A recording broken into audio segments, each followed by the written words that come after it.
i whalanu na reo i esitala ia mea le so malo tātou li whaolo Iesu Kristo tātou whatalo whanei te malo tau ata malo whalau malo lava al whatotoa ngalo le tua ia nato manuia oe mau whanei tai au ia mo sea mano tātou whaswai whatalo whatoa le sunga leo unanga sunga whatonu whawhengai ngai mai preta ya me si foi sunga to ina ya le tino u man pulenga ya hata lo fa malo so fu ya mo yelo fina ngalo ta to vo fata sma ni ta ya las fa malo si fa nganga ma le fionga le tua ya on ta to we vai la ya ni ya so ile lo fatu no le tua ni ta ya o le a te ni ta to se talo ya on tato faso ele le fionga le tua tu ma fa sta ni ta ya ma ni lao ma ya mai ma to jola ma so fuai le watunu fa sta tele lo alo fa tu no wa to fanguina ma to mo fo se lao ma to te to yo la ni ne yaso wa ye na manatu ya la man ni yaso fa sta tele la tu ma fa sta lo pule fa sta lo wanga le fa sta lo manatu mai ia ua fa manuia mai ai mātou ne yaso ia lau fio ia mai a tātou whasoa whatasi ma oe le upu le tua a oa o mai ma whatonu mai ma whamalosi mai na ia whamalosi le mātou wholaunga whanengana ia oe to male nei tai au no lau swafo kiriso mātou wala awa tuai nei mene ia he whauma mata pese lea ia fai tau e lone la fionga le tua se meina le lei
fonga ta sina pese ya mana ia le upur nei pese se mea le lei o le nonofo fatasi mananga lulu e fatasi uso ya o Yesu ana te whaatol tato oli mana ia le nganga le fatuina nei pese le sunga ya o talenga ya mta whano langi whaonga ia me tau whalenganga ia tato te tau waipe tau le Sto Paulo le kalesia i feso ia o tau atu tu tau e tātou ia tau Fatu tuai tātou o le upo le tua nei tai au se a se whamalosi mo i tātou manuia le tua le whafonga manuia le nganga pa ia whamalama lana fionga mo tātou na tātou o le tusi o le Ioane le mtau sutolu ia o umana whamalosi si vaenga mo mua vaenga muli leo le tusi ia o le afia whaataua le nei fiafi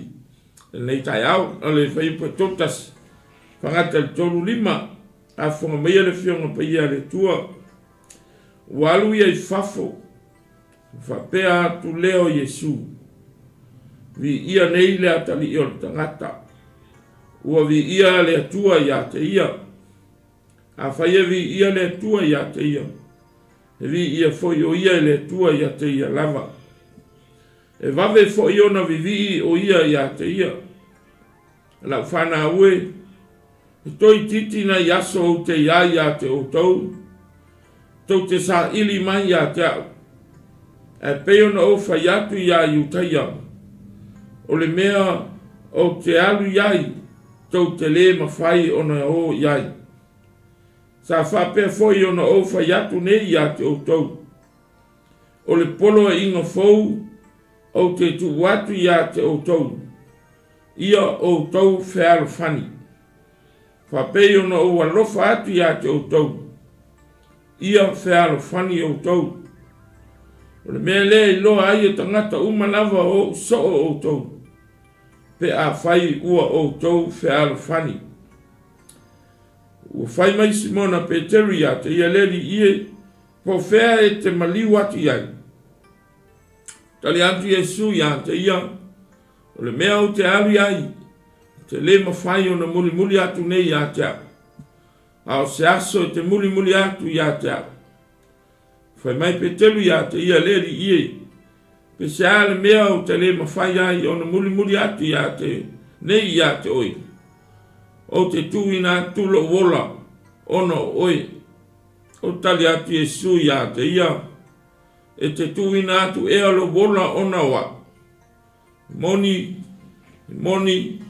o te whai atu ia te oi e le vivini moa sa ia e whawhiti whaatolu mai ia te au whamanuia tani mai le tua whaito wina o lana fionga pa ia le nei tai au o le manatu au tu o le whasoa le nei tai au whaiupo e tolu sifu wha o lo iai le whaupunga o le whaatonunga fau a ke riso Yesu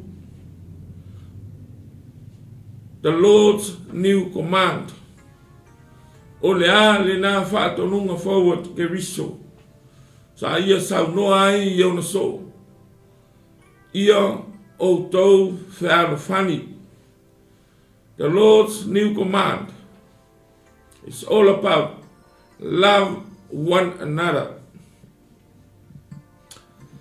a talanoa le upu whaaro whani talanoa le upu le leinga a talanoa le upu le leinga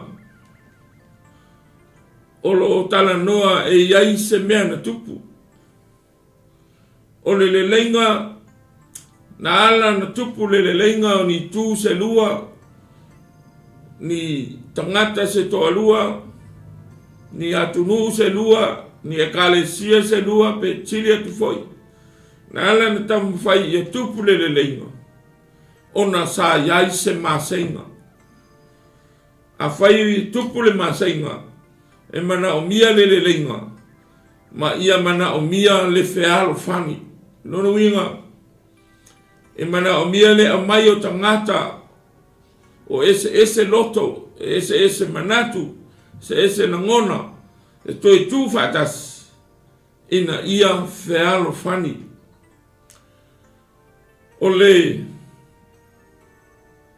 whaatonunga fau lea na muli ai le wheau wha mawhanawhana ke riso I lea po le paseka a o luma na ilo na anga yatu i le sātauro, i le tai awa ena. Peo na ta ua mua le lava wa yaso wa tumu tangata i utaya. Yerusalema walfa manatu ina o le tausaminga o le paseka o le lave ina o le nuu mai ai pito. A o lea fo i waanga yatu Yesu sei fa manatu lona anga yatu le sātauro. O le sauninga o le lave ina o lona nuu mai le anga sala. Lea wa iai le po lea. Ma whaatino ai ni isi o ana saunoanga. Ai o lana lea mana onga muli lava. A o lei tu ua le mafutanga maona so ia maise ona tangata. Ma mai le fitalainga Yesu ia o tau 𝚜𝚑𝚑𝚘𝚒 o so. Se awa fitalai ai whapea ke riso i ona so. Se la fiele leie ke riso. Mea la e ta oto i loto ona so. E leo 𝚜𝚑𝚑𝚘𝚒 loto. E uina muli ma o fatasi. Mai le tolu ma le 𝚜𝚑𝚘𝚎𝚅 o lato ferusipi ma whewai. Ai e leo 𝚜𝚑𝚑𝚘𝚑 loto. Se la fie ke riso le wheai na i ma le whetee na. E sea e iai le vaivainga o lo tau mia ai loto leo so o le wha maururunga o le muli ma le fia sili o le muli ma le fia iloa muli ma le fia mawalunga le ala na challenge ai pe na lu iai e ke riso loto o na so i lepo a o sauni Yesu mo le anga yatu le sātauro o le a tu ua le mafutanga ma na ia le whātonunga fau na muli ai le whamalosi i ona so o le whesiri ai sea le whamoe a lea la alu mua o ia si la fia le feitanga i o loto lona au so. Pen tato vai lumatu. Le anga ia tu e Jerusalema ai fe meia kopo ma Ioane a tato wo Jerusalem. No fo ma ua ma uso yo au tafa. Ai feita ai si so. Me wati ngala to loto. E fia maulurunga uma. E fia sa sao fai uma ilunga. Si la fia Yesu le mea le ta oto i loto. Fete e nai. Ma le 𝚜𝚑𝚑𝚘𝚑 loto ona so. O le manatu lona lua. O Yesu. Wale aisa isi taimi. E toe whamalosi ai ona so. O lea le last time. O le lasi minute lea. O le lato mafutanga. O lea le alu sa tauro. O le a le toi aisa taimi e whalongo ai. Ma wa umar piriota na sawai. Tolu ma le afa tausanga. Leo wa mata ona te ale mafutanga. Lea o le taimi lea o le toi po lea. Mo moli loa lona toi mana onga. Ile maleisi mea ile finangalo ke viso. A whaia tu mau pere feitanga i lea ma le fia maururunga lea ma le fia siri leo ona so. O lona winga. E le success. E le mawhai ona manuia. Le fe au le tala le lei o le a tu ia la tau e o tala o le ala lena au mai eiso se ta pena fa le nganga ina ia malolosi ma ia fa pena na tupu fa le nganga matutua fa le nganga ma liu tanu mia to e tu ma fio le lang a o lana misiona o le a ta pena e ona soia o la tau ia e o e ave le ala lena sila mamau Yesu e ta tau ona toe 𝚜𝚑𝚑𝚘𝚑 loto tama yatu tu vatas. E o e momoli le 𝚜𝚑 le tala le lei. O si la fie ke riso. E le whaingo fie whawhita au li alo whaatalitali mai. I le tau tala inga le tala le lei. Ina ia alu le tala le lei le ngata i utaia Samaria. Jerusalema se yo o i turu inga le lalolang. Ia back up o le awali ia. ia mano losi whanenganga, ia totoa loto, ai siri lava, ia whealo whani i ona so, ia o whatasi, e mo moni le tala le leit, o le tō whama mao le nā ke viso, na mafua ai ona ia toe sao noa lava, toe teimia le mafutanga, ao le i alu le sa tauro, ia o tau whealo whani, e noa o tau le lalolangi, o uso moni o tau, pe a o tau whealo whani. A whaila le mana onga lea i e whealo whani so, e whapewhela na whatupu le whealo whani wal fisili na. Le ua watulo na mana onga i e whealo whani, te le le whawhita au li, o no nofo maloto o tamanei. E whapewhela ona toi whatupu le whealo whani.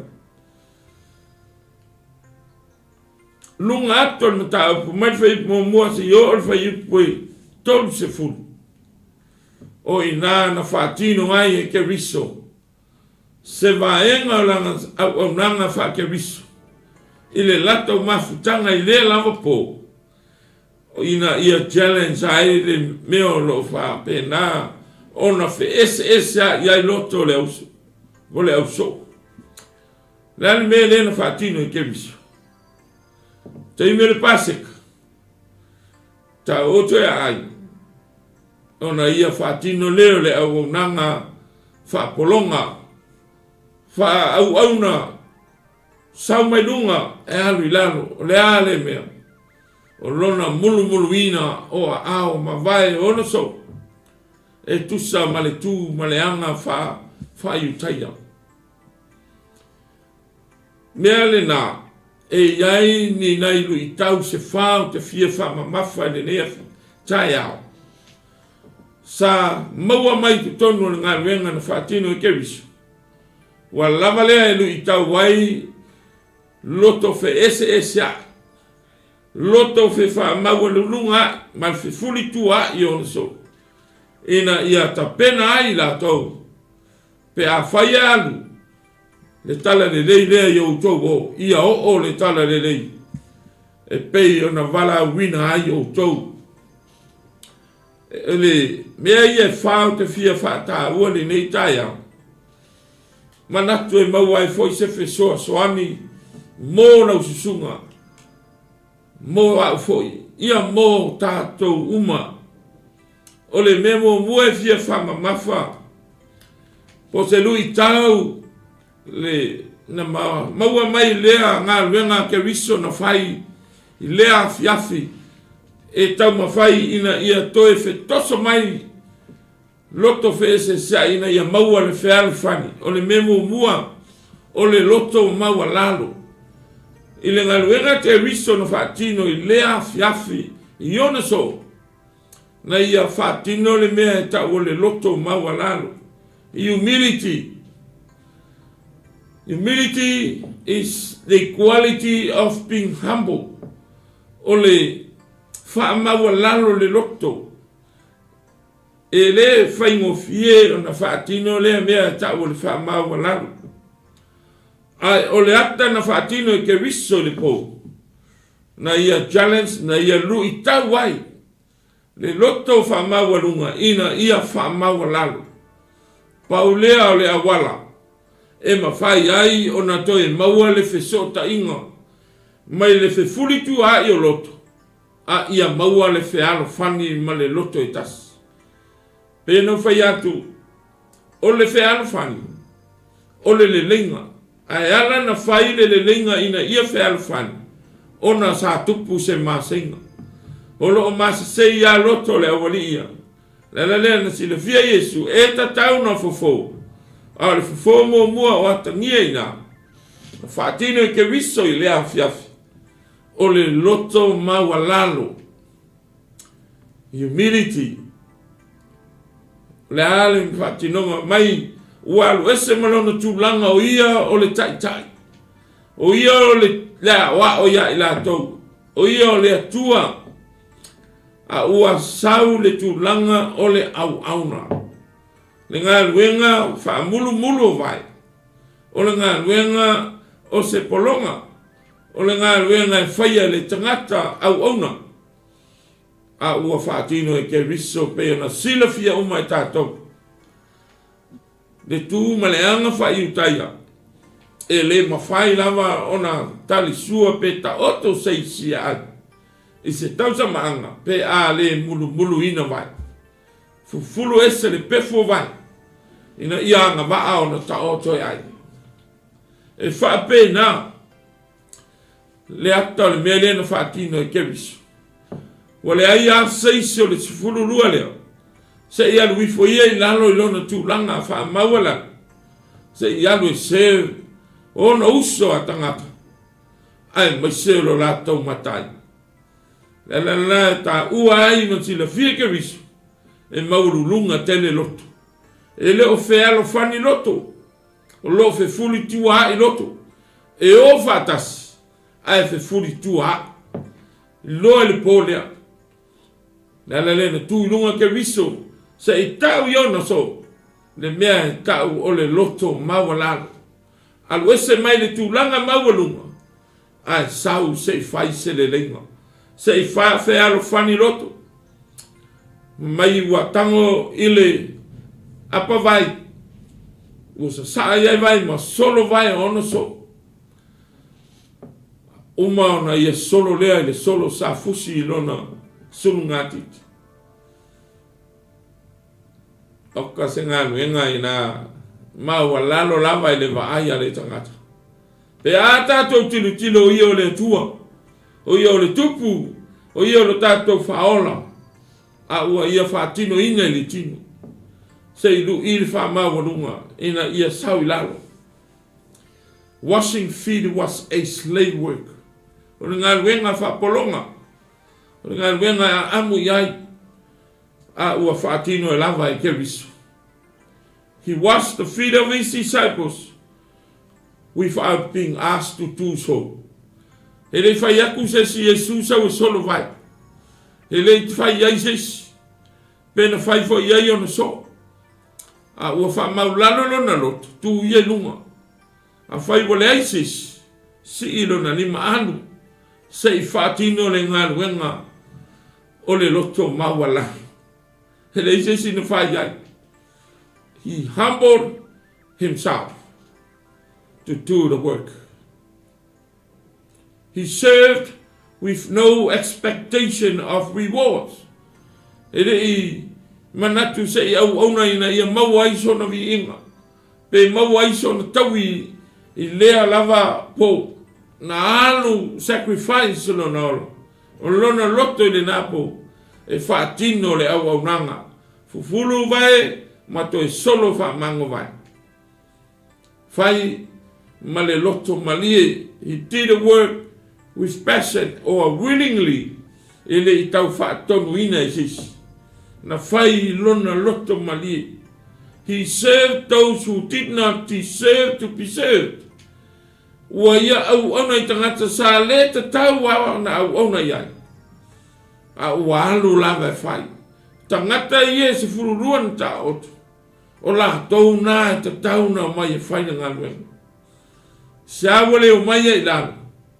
Maualunga le loto 𝚜𝚘𝚎. Maualunga loto fia sili ma le fia maualunga.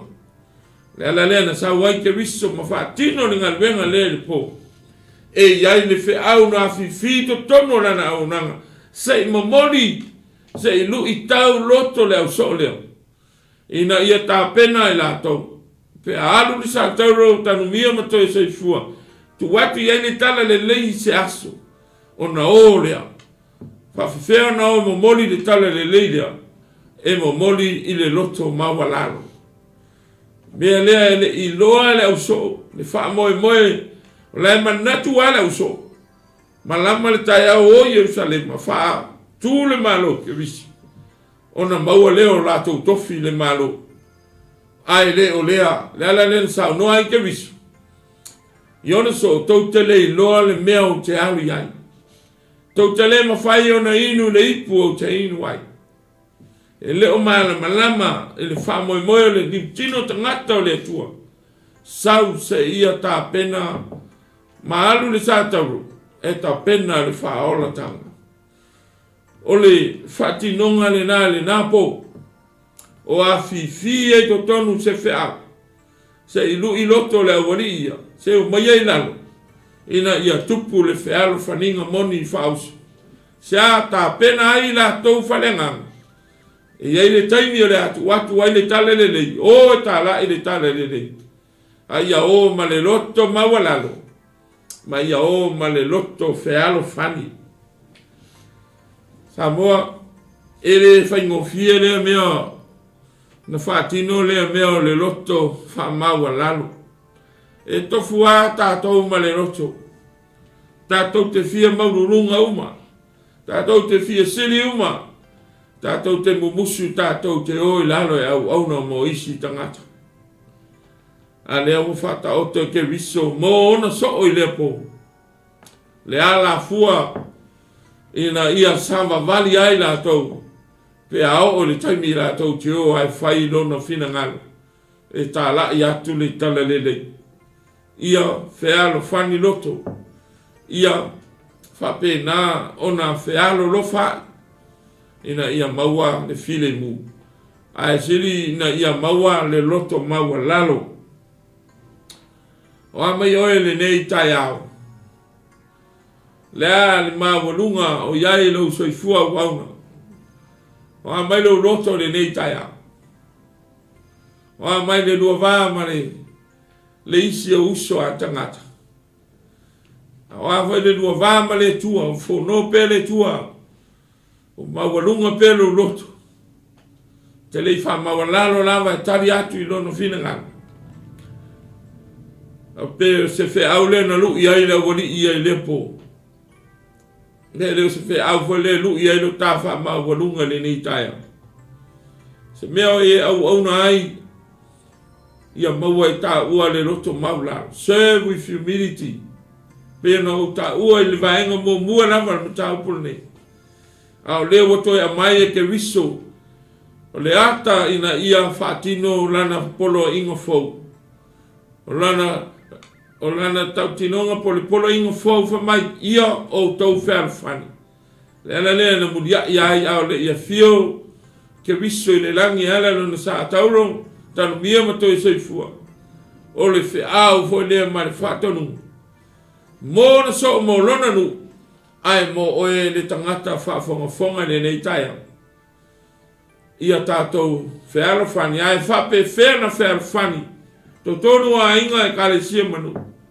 Pe a maua le loto maua lalo. Yesu lava na ia whetalai. I lana la unga le mau. Ma ta ia lima whai upo e tonu. Amu ia e loto mau lalo. A wai o la tau le maa lo le langi. Samoa wa ai i le tauia le tangata na te ola ina le loto maua lalo. E ma whai ana tātou wō whatasi le loto. Ai ese o tātou loto. E fe loto le anga, e fe tu ia i whawhanga o poa. Pe yo le au so o lea. E o whatas, a ita leisi. A fe mai Yesu o mai i lalo. A mu ia le loto maua lalo. A wae e o i la tau le maa lo le langi. Blessed are those poor in spirit, for theirs in the kingdom of heaven. Ma na ia le taui. Ma na ia le folanga. Mo le tangata au auna. Le tangata muli a ke viso mana na tale le leiwa e sevai. Pe a fai e te au auna ma le loto mawalalo. Isa sawi lalo. Ina ia maua se le leinga oe ma leisi tangata. Pe a mawalunga leisi tangata. Pe a mawalunga foi lo loto ma lo loto. Ele ai se whealo whani. Na o fe te na inga. Na o le fe fuli tua. Ele ai se awanoa e mau ai le malilienga. Ma se whealo whaninga. Pe a whai ele ola le loto mau lalo tāua. Keu si anoi.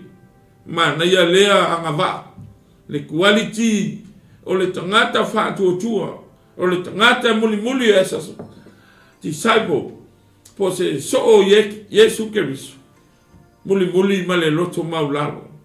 Au auna ma le loto mau lalo. tasi lea anga vaa pe na whaeloa ke viso, ma whaatino ke viso le polea. Ina ia tā pena ai ona so, ina ia manuia le tala le lei, ma ia maua ai sevi inga o le tua i le lato au au nanga. O lalo e maua ai malo. O le vaengalo na lua, o ta oto i to tonu o le whatinonga lea ke viso, e fia whama mafa, o le upu whama ngalo, forgive or forgiveness. Taimi, o le lato, forgiveness is feel deep affection for someone. Whama ngalo leisi tangata. Forgive is feel deep affection for someone. E ese foi le whainga tāna whaatino lea mea tau le whama ngalo. E whape whea na whaatupu se mea ia maua le whearo whaninga lea mana o aike viso. Tasi lea quality, tasi lea ngā waa. E mana o aike viso. Ina ia ola ina e ona so.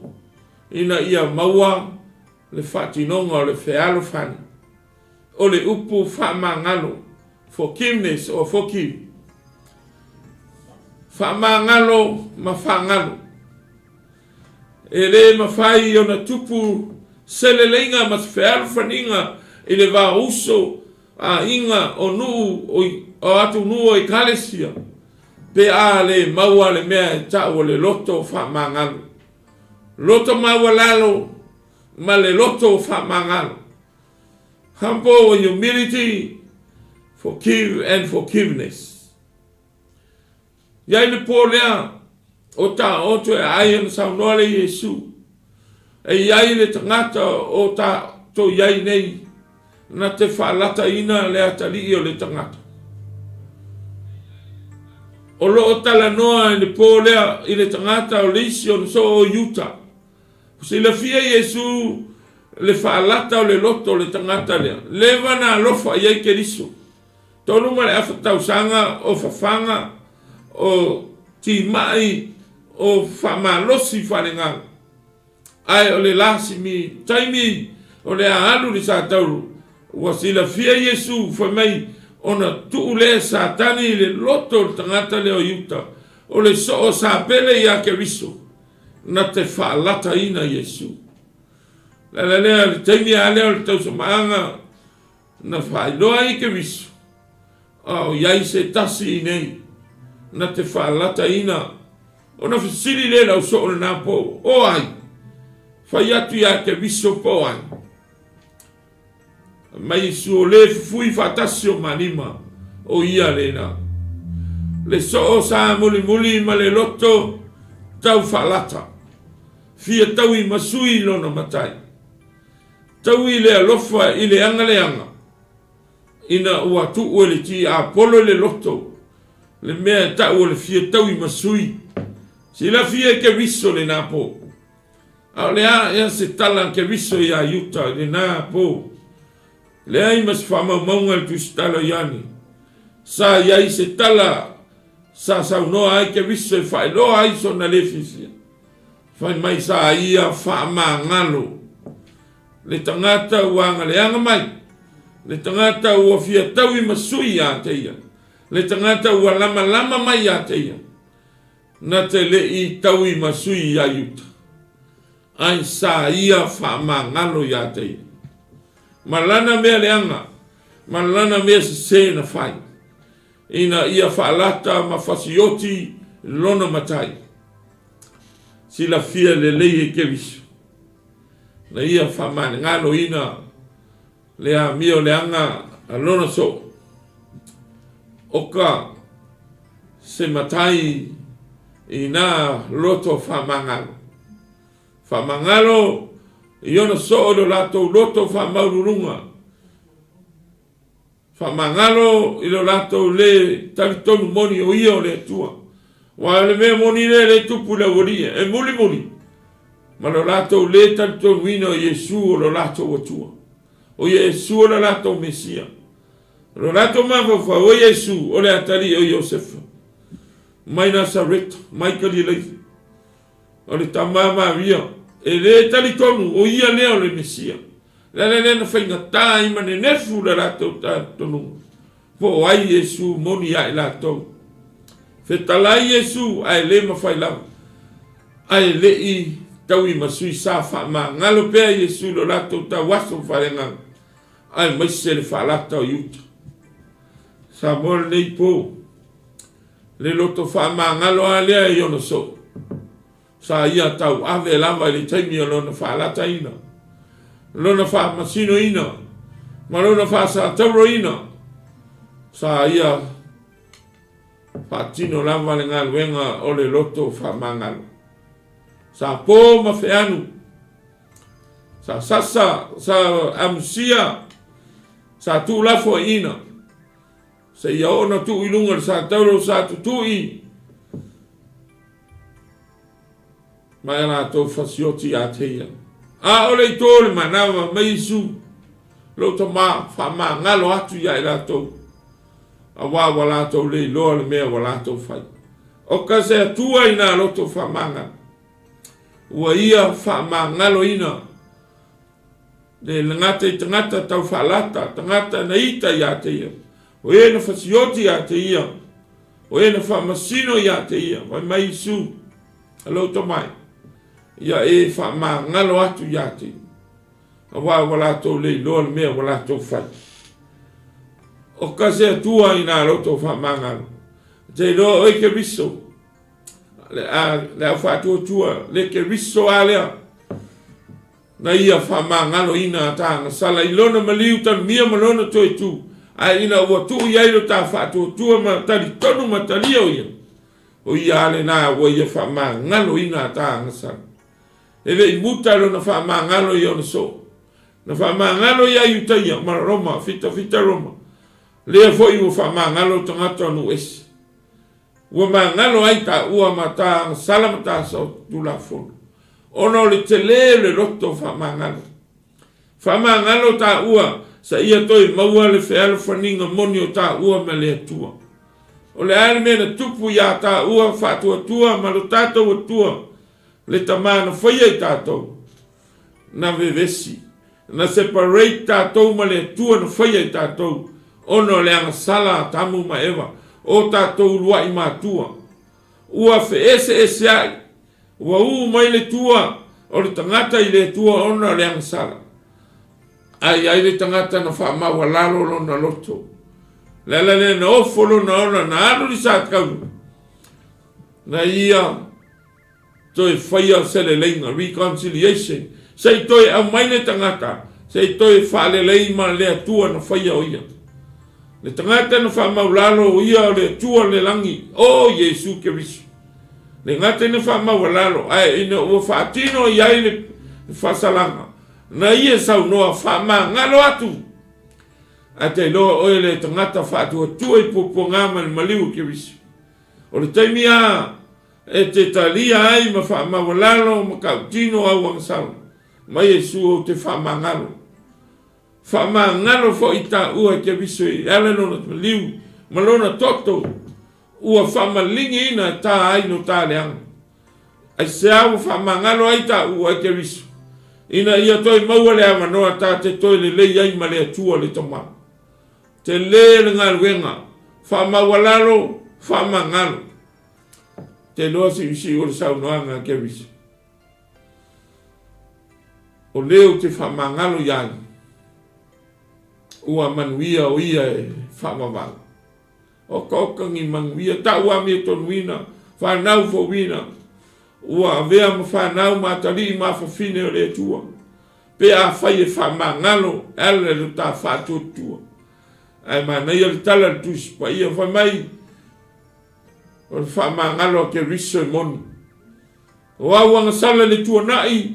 O awanga sala le teminei. O awanga sala le luma nai. O te le toi mana tua lava. Pa ai Samoa ele te le wha mangalo le tangata lea. Tā taunu ese. Pe a tātou liriwi a ke riso. Ela le salamo tali tonu mfatu tua. Matalia e fai malima faola. Male ke riso. O te whamangalo ia te oe. Ua mangalo a wang sala uma. Ela ino na pua ngā. Ai fai mai. O a wang sala le tua nai. O a wang sala le taimi rei. O a wang sala le luma nai. O ke le toe mana tua lawa. Oka se tangata. Oka se tua. Ina loto whamangalo. Le ngata na whamangalo. Ie na lato whalata ia. Fasioti a te ia. A ua whamangalo anga sala uma le lalolan. Ina ia maua. Sele leinga o le tangata ma le atua. Ina ia toe whaafealo whani. Le tangata ua feese e siai ma le atua. Ua le ai sea manoa ta ua le anga sala na pa u le lalolangi. Tanu taudua i matua. Ai whaafetai a ke wiso. Sa whamau lalo. Sa whamangalo. Lea ua tā manui ai. Sa mole nei tai au. A whai u whamangalo oe ke wiso. Lea na ia whatino ai. O e whamangalo. No tato vala wina the Great Commission. I lato uma ua whatua tua ia te ia. I maina o. Lea pepese lea na kofi e lau so. Ina ia o e tā la i le tā lelei. Ina ia loto whamaula lalo. Ina ia loto whamangalo. Tātou tilo ina ua. Ni liu tamanei. Pētelu. Ia kopo. Ioane. Telo lau so na oti whamaturu. Na o male loto maulalo. Na o male loto whamangalo. Tele tangata na sawaina i ratou. Ai sa whai ala ngā ruenga male loto. Leanga o whataita inga na mai e ke risu. Tu mai le apostolo nu ese. Na sau e mai le tala le lei. O lea lava anga waa sa ia whatino ina. Sawa ina ma le amsia ma le a whatia. Ai sa serve lava. Ma le loto mawalalo. Ma le loto whamangalo i ono whiri. Ai a oe le tangata whatua tua le nei tai au. Where mena te au na aike. Ua e whamawalalo ea. Ma au na ma whatino. E tatau na ta whamawalalo leanga wa uma na wha. Ola ina malave ina i ta ua. E ke viso. Ina ia maua lele leinga ma. Whiaro whaninga manisia tangata. E tatau na ta whamangalo. Talainga ke viso ma le awa. O ngale fionga le tua. Ia e whamangalo i le uita mai ia te oi. O fia ni tau sanga te reo whamangalo lava le si uso ke visiano. Semana ia le ke visiano ua ia ke viso. E ola i le loto whamangalo. Whamangalo lo fili. A lofa i lo fili. A ito mai whawhanga maanga le le yatu. E le whaingo fie le whatinonga le fina ngalo ke viso. Ke visiano e male au whatua tua. O anga waa ia e mana o ke viso tātou te olai. Ina ia mū le kala le rei luma. Ina ia lawe ina ni anganga. Ai sili o na maua le whialo whaninga moni. Ma Yesu ia i loa o tau ele lalolangi. O uso moni o tau. Pe a o tau whialo whani. Se ali vai tani. O solo mua i keu si ano le re whialo whani. Ua fetu ia ai whaafanga o apoa keu si ano i lungo le miria. Ua le ai se loto whaamangalo leisi keu si ano. Ua whamasino e leisi keu si ano leisi keu si ano. Le ala le na e tau mata muli ai, leva ai. Le anga o lea e tilo mai le lalorangi. E toi whamasino ai ta ua keu si ano. Ua tātou whe ai na i lunga o le ala. Tātou e tasi ia ke viso. A ua tātou whetu ia i whawhanga o apoa. Ua le ai se whealo whaninga moni. Ai se a le mafuanga. Le ai se whamawalalo le loto. Le ai se loto whamangalo. Tonu ainga, tonu e kalesia e no nofo whatasi. E lo lotu whatasi. E vivi i whatasi. Ai le o whealo whani loto. Ole whatonunga fau. Mo a o mata ua foile nei aso. Usoi e mana o Yesu. Ia tātou wola whealo whani. Ina ia maua iso na vi inga. Ai sili ona manuia.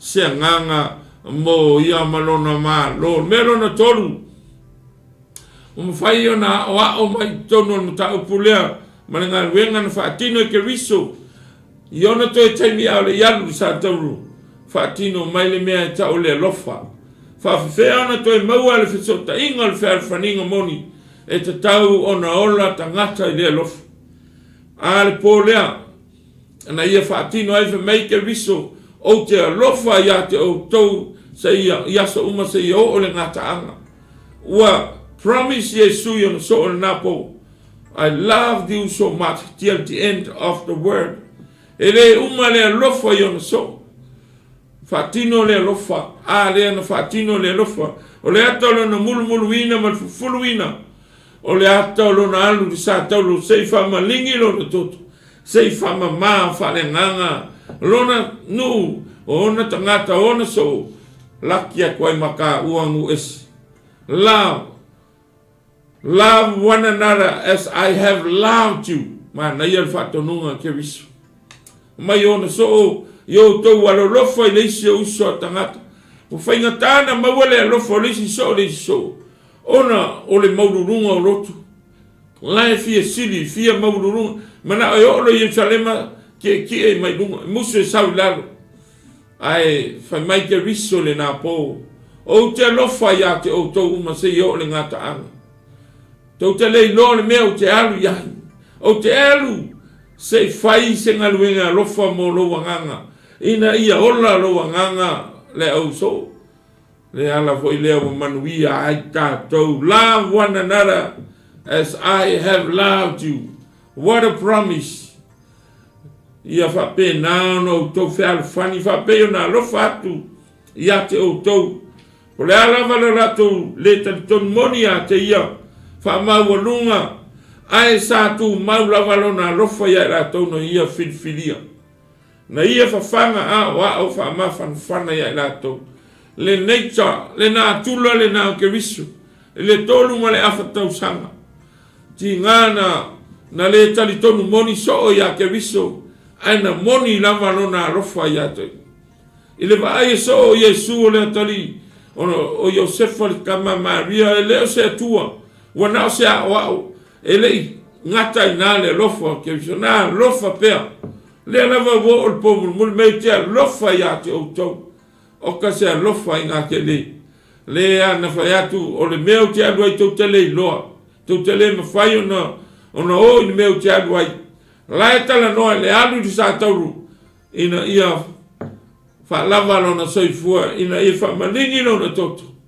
o pine na o lona lofa moni sei fa ola le tangata wang salam sei toi a mai le tangata i to tonu male a ingo le tua ma sei toi fa le lei le tangata male tua ua te a ona le anga salam o ka se lofa ina teli ele uma le lofa yon so ma le tala Yesu nana la unga muia ya lofa atu wai a lofa ina mai la tu tala noa lava Yesu le lofa le anga o ia o le lofa ma le lofa muti vale se tua ina lofa liu tino tangata mai lo na alo persona o le alo sa tau lama tangata i te e fasioti a sa lofa le tua malame a ili sa ia alu lava lunga le sa tau na ino sia na itangia na tu lava ina aele uma lava lona lofa i lona lu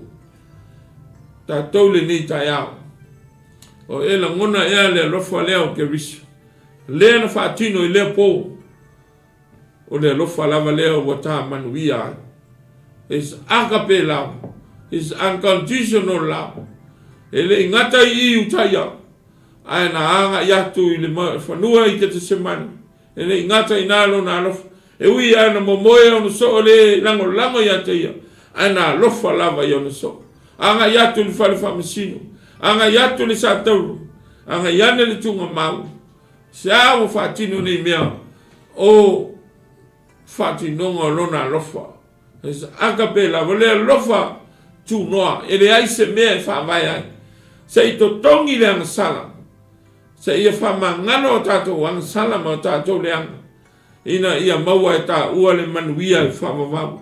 Tala noa le lofa lea ne whaatino ke viso le po. Sau noa ai ke viso. Mo ona so o maona tangata. Ola le lofa. Ina ia maua le whialo whaninga. A tau woto te tālai. Iau tau wa lofa i leisio usu. Pe a whai wa lofa mai ke viso. Sa moa le nei tai au. Ua lawe a ilo o langa whanau whawina. Ua to tongi mau whamangalo o tā ngasala. O le ale mea tā te whaia i le lofa lea o le tua.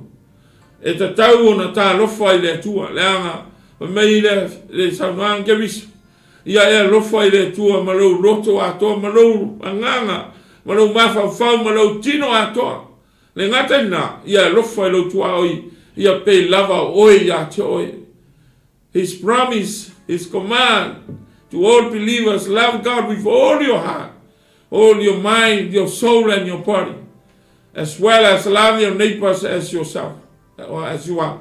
Wa ai tātou i manaonga i au tau walo lofa. Ina ia maua le whialo whaninga moni. Se lofa i nā tele.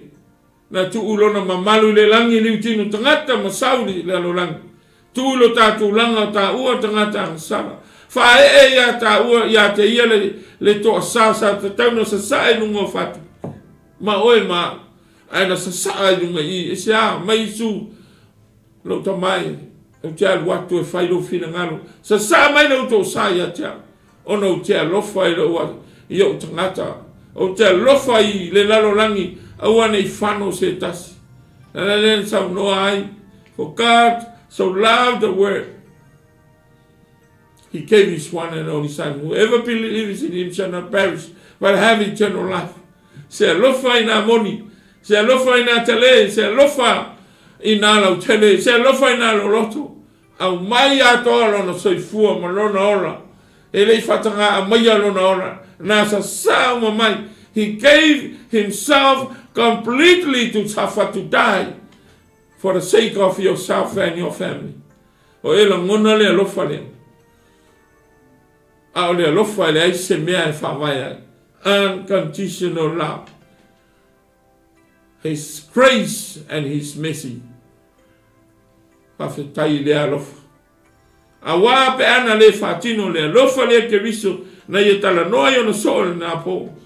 O ai la na te lawe inga ta ua mai le angasala. O ai na te toe lawe ia ta ua mai le whawhanonga e whawawang. Whawhetai le ke viso lea na tala noa i ona so. E le ingata la na wa ai ona so i le po. E na sila mamau e ta tauna o la tu ai manu esi.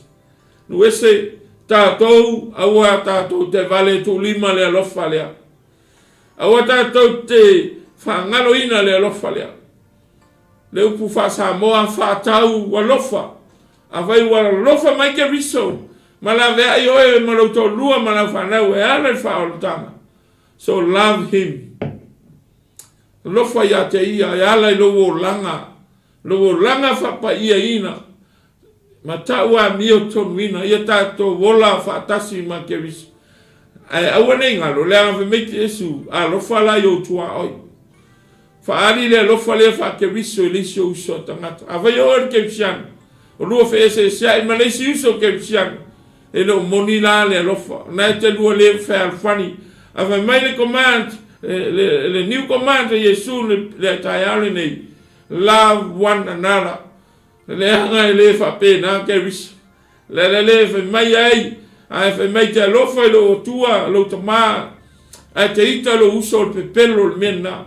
E mana o Yesu fe alfani. Tātou te oma iso tātou uso le loto. A tātou te fe ese a fe tuia i whawhanga o po. O le fe au le nei tai au.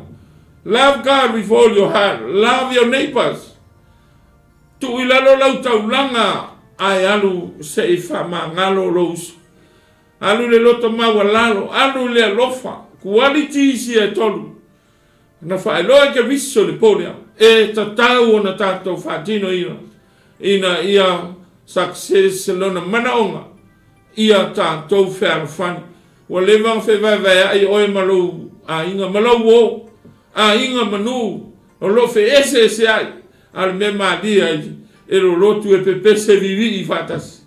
ai lo happen le fe alfani mana o keris ai sia e lo lalo le loto sia ua le ai se loto fa mangalo sia ua le ai se loto e a lofo e leus sa mo le tai au pe le se lui tau foi le po le ale tulanga ia mata ua e mana o Yesu le fe alfani ia i lo le lalo rangi tatou tangata lotu ia tatou fe alfani i lo e la tatou ono so moni pe a fai tatou te fe alfani ma le mea mulimuli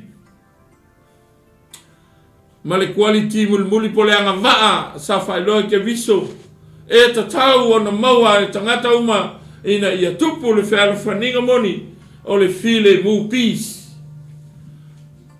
po le file mu mea e whaingatā na saili ai a maua le tangata ona maua lea o le fe alfaninga moni. Peace is a stress free of security and calmness of that comes when there's no fighting or war. Ia maua le file mu loto ava ese ai le fetena inga. Le loto maua lalo ma le file mu i te tono loto tangata.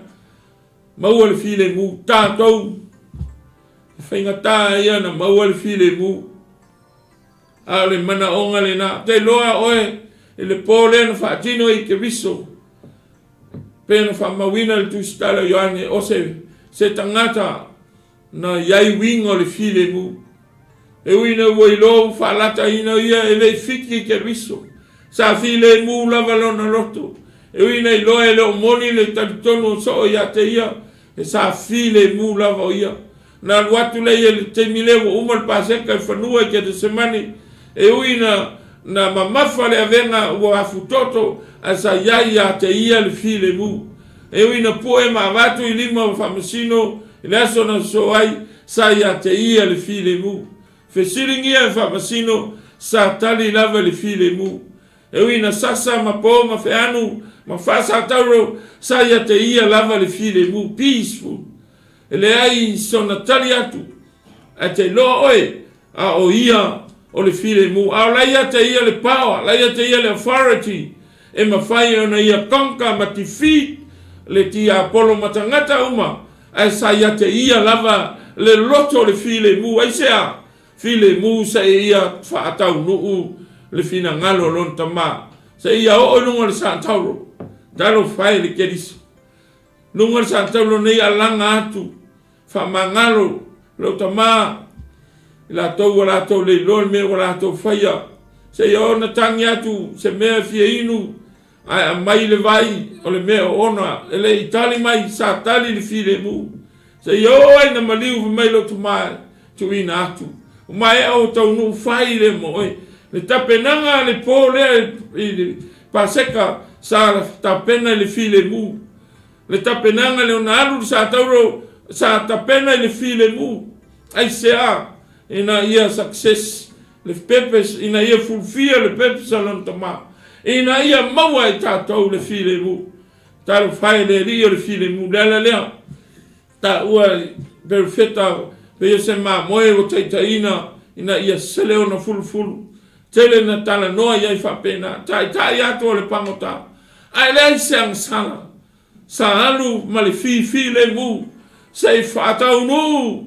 Le tātongi ola. Sa moa ma lea whātua tua.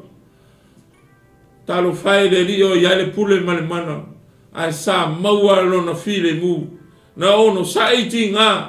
Na ono sa i whaingata ina ia awa. Nei le whātau nu ina lo tā whaola tanga. File mu mea uma ia te ia. Awanga iatu. I lona whāsātou reo o le aso na tupu ai nei mea. Sa pā uma file mu le aso. Sia ona o le atua. Ua liutino tangata. Mai ai le pō leo le pāseka se o le aso na so ai. Whātino lona maliu. File mu uma mea uma. Le anga o le tupu. Ua fasia le paseka i Jerusalema ina ia ola lona nu a ua ola tua i mata ua nu esi mai le tala le tusipaia la unga Yesu ma tayo lima al fayu puiva amu ia e whatupu ina le file mu Awai ta ua la tau atali o le tua. Samoa, o e se atali o le tua. O e whatupu ina e file mu le wā o e ma lau tōrua. Le wā o e ma le whanau, le wā o e ma le isi o uso a ke visiana. E ala na le maua le file mu, ma le maua le whaal whaninga moni. O lai lunga tātou loto. Ai maua le file mu, pe a mai lalo le loto. Pe a maua le loto whamangalo. Pe a maua le lofo le tasi le tasi. Ina ia maua le whaalo whaninga moni. Amu ia le whatupu ina le file mu. A wā oio le atari. Ai a whai o tā whawewesi. Ma tā whamasino ma tā le maua le file mu. O nono inga e leo tā ua se whanau e le tua. Amu ia oe, o oio le awhawhine o le tua. Pea e tausi le file mu to tono le lotu. Tono na ainga. Ka pea foi tātou o lo whewesi a ilunga le miria. I tātou tala inga ma tātou tonunga. E tātou on sa ia tausi le file mu. Ia maise to tono na ia tātou whainga numa, whainga malo. Sa moa le nei tai au. O anga waa na e wha. Na oa o mai e ke viso le po. Malo na anga iatu le sa tauru. Ina ia lui tau o na so. Ai o lea fo i se fofangu mo tātou. Whape whea na tātou maua al whea al whani meisu. O so ia o tau whea al whani. Ma ia i ro tau le lalo langi o so moni o tau pea au tau whea al whani. Whape whea na tātou whea al whani leo whatutua. Pea whai tātou te wha maula lalo. Pea maua i tātou le loto maua lalo. Lua. Pea maua e tātou le loto wha mangalo. Tolu. Pea maua e tātou le loto le lofa. Ma le wha. Pea maua e tātou le loto o le file mu. O anga waa na. E ma whai o na wha anga waa ai tātou ke visiano. O na iloa lea. Ua tupu le file mu le wā o tā ua ma o tā uso. Ma ua iloa tā ua o tā ngata moni. Ma le whana moni a le tua. Pea maua i tā ua ngā waaia na whailoa ke viso. Se watu nupele Samoa. Tātou waai newe i teimi le telo whe vai inga ma whe vese inga. Wale maua se file mu.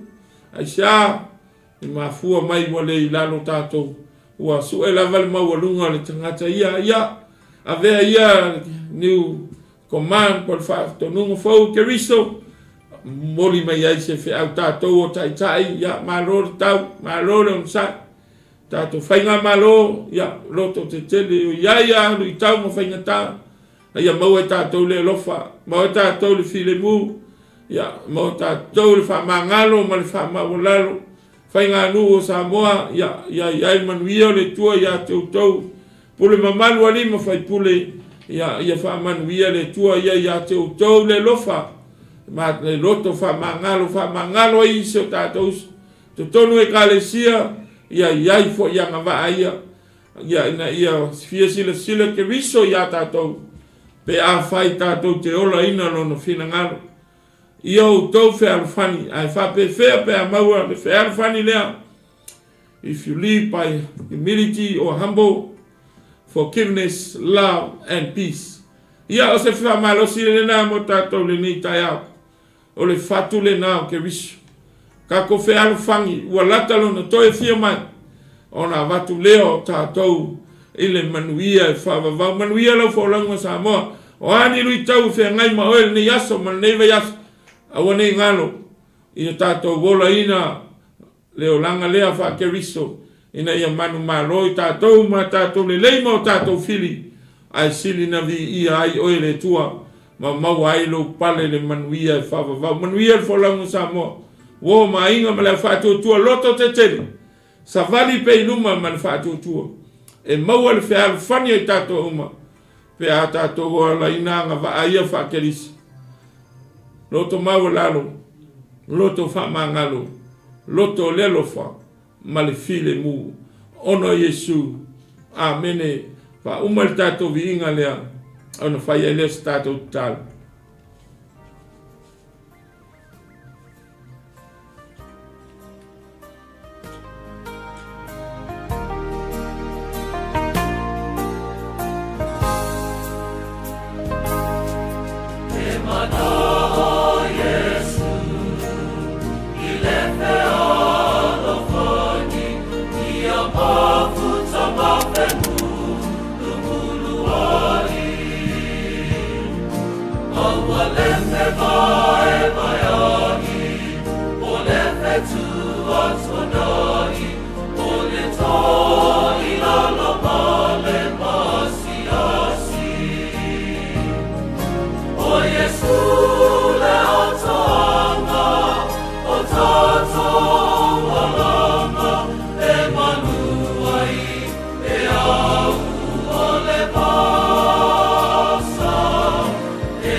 Tua waftai tele lava nei e au lo whetalai mai au whionga ina i mātou maua le loto whealo whanu waftai le wawa mai le tua i mātou maua le loto maulalo maua le loto whamangalo maua le alofa mai se le fine mu mātou te ola ina ia whātuku ina le whealo whaninga moni le wā mauso ia mai se le wā malawi fio Whaftai whetalai whamanuia i au whionga.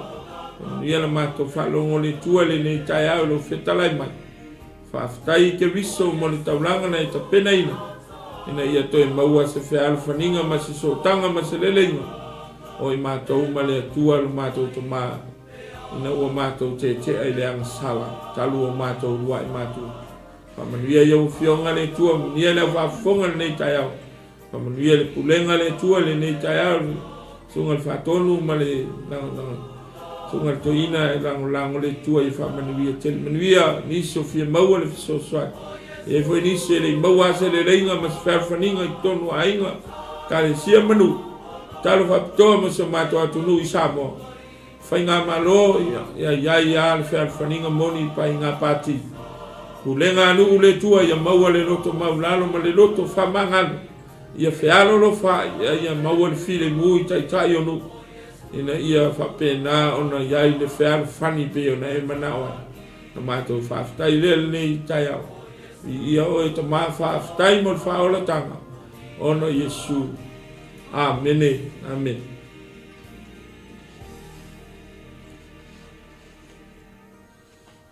Soifua mai mui